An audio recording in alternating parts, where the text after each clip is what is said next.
Hello everyone, स्वागत है आप सभी का आपके अपने channel yes ITI technical classes में। तो बहुत सारे स्टूडेंट का कमेंट आ रहा था कि सर ITI के बाद हम अब क्या करें। अब तो हमारी ITI पूरी होने वाली है, तो बताइए ITI के बाद हम क्या करें। तो इसी टॉपिक पे आज हम बात करने वाले हैं। तो जितने भी ITI के स्टूडेंट होते हैं उनके मन में ये हमेशा बना रहता है कि अब तो हमारी ITI पूरी होने वाली है, अब हमें क्या करना चाहिए। तो देखिए, ITI करने के बाद आपके पास 4 मुख्य विकल्प होते हैं। तो उन्हीं 4 मुख्य विकल्प पे हम आज डिस्कस करने वाले हैं। तो सबसे पहला जो आपका विकल्प होता है वो होता है अप्रेंटिस का। तो ITI करने के बाद आप अप्रेंटिस भी कर सकते हैं। अप्रेंटिस करने से आपको 1 साल का सर्टिफिकेट मिल जाता है और साथ में आपको गवर्नमेंट पैसा भी देती है। 8 से 10 हज़ार रुपये या 12 हज़ार रुपये प्रति महीने आपको पैसे मिलते हैं। तो सबसे पहले अप्रेंटिस करने के लिए आपके पास क्या योग्यता होनी चाहिए। तो अप्रेंटिस करने के लिए आपके पास 10वीं कक्षा में 50% अंक होने चाहिए।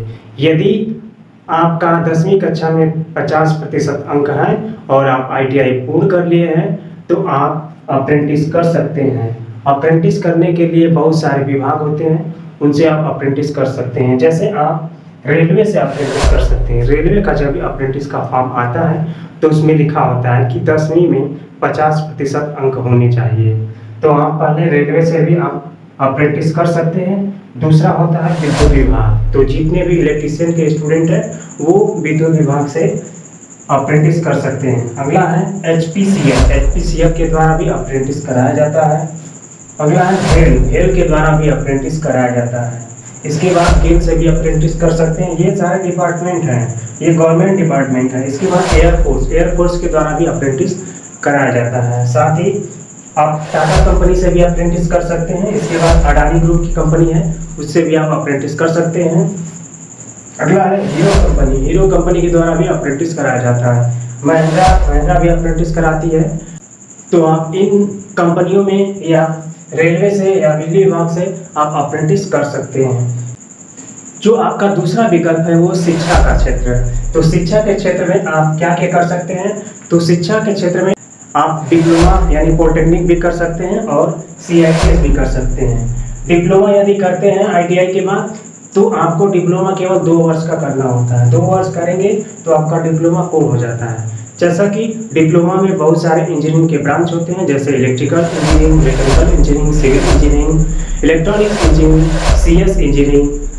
तो ये सारे ब्रांच होते हैं। तो इन किसी भी ब्रांच से आप ITI किए हैं तो आप डिप्लोमा कर सकते हैं। अगला है आपका CITS। यदि आप डिप्लोमा नहीं करना चाहते हैं तो आप CITS भी कर सकते हैं। CITS 1 साल का कोर्स होता है। CITS का पूरा नाम होता है क्राफ्ट इंस्ट्रक्टर ट्रेनिंग स्कीम। तो इस स्कीम के तहत 1 साल की ट्रेनिंग कराई जाती है।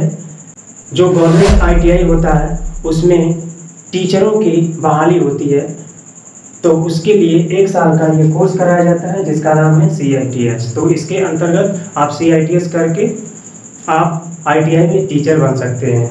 CITS, ITI, डिप्लोमा और BTech तीनों कर सकते हैं।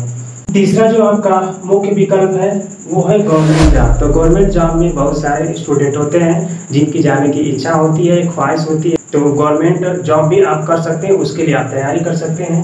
गवर्नमेंट जॉब आपको किन किन क्षेत्रों में मिल सकता है। तो सबसे पहले इलेक्ट्रीशियन ट्रेड के लिए बात कर लेते हैं। तो इलेक्ट्रीशियन ट्रेड के लिए बहुत सारे डिपार्टमेंट है, बहुत सारे विभाग है। जैसे आपका UPPCL है, इसके बाद UPRVL है। आप मेट्रो में भी जा सकते हैं, DRDO में भी जा सकते हैं, बाढ़ में भी जा सकते हैं, MBS में भी जा सकते हैं। जो नवोदय विद्यालय होता है उसमें भी आपको जॉब मिल सकती है। तो आपको टेक्नीशियन के पद पे आपको जॉब मिलेगी। इसके बाद रेल में भी जा सकते हैं, एयरफोर्स में भी जा सकते हैं, नेवी में भी जा सकते हैं और पुलिस के भी कुछ टेक्निकल पद होते हैं उसमें भी आप जा सकते हैं। तो ये इलेक्ट्रीशियन ट्रेड वाले हैं, इनको NTPC में भी जॉब मिलता है और पावर प्लांट में भी जॉब मिलता है। इसके बाद BHPSCL में भी जा सकते हैं जो बिहार की विद्युत विभाग है उसमें, और रेलवे में भी आप लोको पायलट और टेक्नीशियन बन सकते हैं। तो आपको टेक्नीशियन पद पे गवर्नमेंट जॉब मिलने वाली है। आप फीडर ट्रेड की बात करें तो फीडर ट्रेड वाले रेलवे में लोको पायलट बन सकते हैं, टेक्नीशियन बन सकते हैं, वो NTPC में भी जॉब पा सकते हैं। इसके बाद मेट्रो में भी जॉब पा सकते हैं, DRDO में भी जॉब पा सकते हैं। भारत में भी आप जा सकते हैं और सेल होता है उसमें भी जा सकते हैं। तो बहुत सारी नवरत्ना कंपनियां होती हैं, उसमें भी आपको जॉब करने का मौका मिलता है। इसके बाद जल निगम सिंचाई विभाग में भी आप जा सकते हैं। ठीक है। इसके बाद आपका चौथा विकल्प है प्राइवेट जॉब। तो प्राइवेट जॉब भी आप कर सकते हैं। प्राइवेट जॉब में आपको टाटा और जियो, ये सब जो कंपनियां होती है, अडानी ग्रुप होती है, उनके द्वारा प्लेसमेंट होता है। प्लेसमेंट में यदि आप भाग लेते हैं तो आपको प्राइवेट जॉब मिल सकती है, या तो ऐसे भी आप किसी भी कंपनी में जा करके आप प्राइवेट जॉब कर सकते हैं। तो आपके लिए बहुत ही दरवाजे खुले हुए हैं, आपको निराश होने की कोई आवश्यकता नहीं है। आईटीआई के बाद आपके पास बहुत सारे विकल्प हैं। आशा करता हूँ आप लोग अच्छे तरीके से हर एक टॉपिक को समझ गए होंगे। यदि आपको वीडियो अच्छी लगी हो तो इसे लाइक कर दीजिए और अपने दोस्तों में शेयर करिए, और साथ ही साथ चैनल पे नए हैं तो चैनल को सब्सक्राइब कर दीजिए और बेल आइकन प्रेस करके ऑल पे क्लिक कर दीजिए, क्योंकि इस चैनल पे आईटीआई से संबंधित हर जानकारी दी जाती है। जैसे गवर्नमेंट जॉब हो गया, अप्रेंटिस की वैकेंसी के बारे में, या आईटीआई का जो सीबीटी एग्जाम होता है उसकी भी बेहतर तैयारी कराई जाती है। तो वीडियो में अंत तक बने रहने के लिए धन्यवाद। मिलते हैं अगले वीडियो में, तब तक के लिए जय हिंद।